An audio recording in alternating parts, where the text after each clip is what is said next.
We're going to talk about Fantastic Four number 12. You can see the roadmap on the screen, which everything we're going to cover in this video. So let's move on.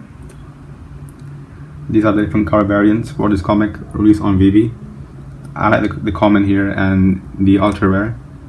And I think this one here, the uncommon, is particularly not great because it's very similar to the common, just with the lettering grayed out.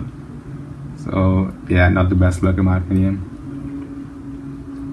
So the drop deal is similar to all the comics we've been getting recently, with the edition size and the fact that the rare and ultra rare have exclusive covers to VeVe.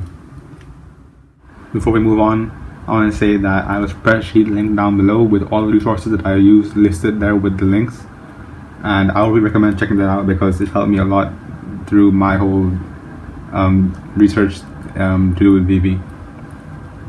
And I got tabs with comics and the Marvel Mighties listed out with some basic information like the significance, for example.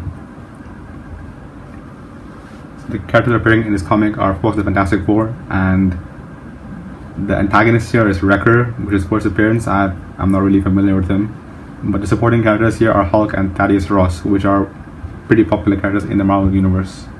It is the first Marvel crossover to happen, alongside VeVe number 1, which was released in the same week, I think.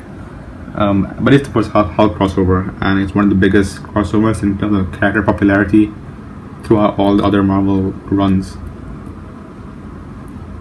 In real life, a 9.6 rated comic goes for almost $100,000 US, and it was published in 1963, which is the Silver Age, which is a pretty valuable age when it comes to popular comics.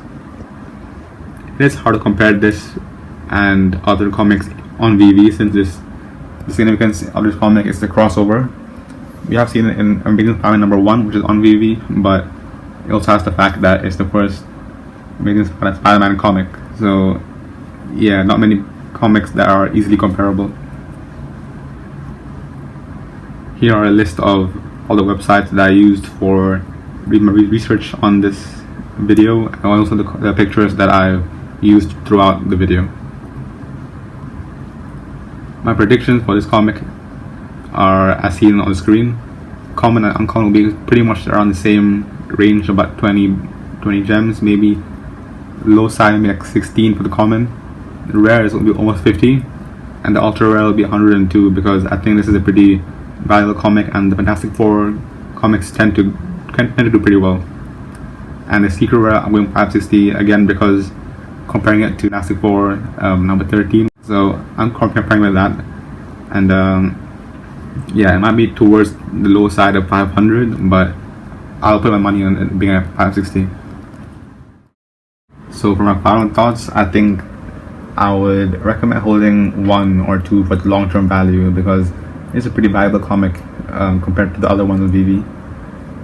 But I don't think it's the best investment for its price range, maybe around the $20 price point, but I would much prefer to maybe go up a little bit more and get Journey to Mystery number 85 for 5 to 10 gems more. But since I collect comics on VeVe, I will have one for my collection and one as a long-term investment.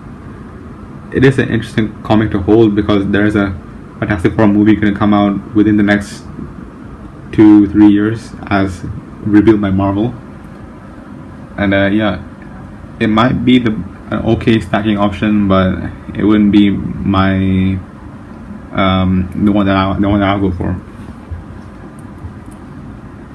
So thanks for your time. I hope you enjoyed it or learned something. Like, subscribe, and comment if you're new around here, or if you enjoyed the video. And yeah, it's my Twitter handle on screen. Check that out, and good luck for the drop.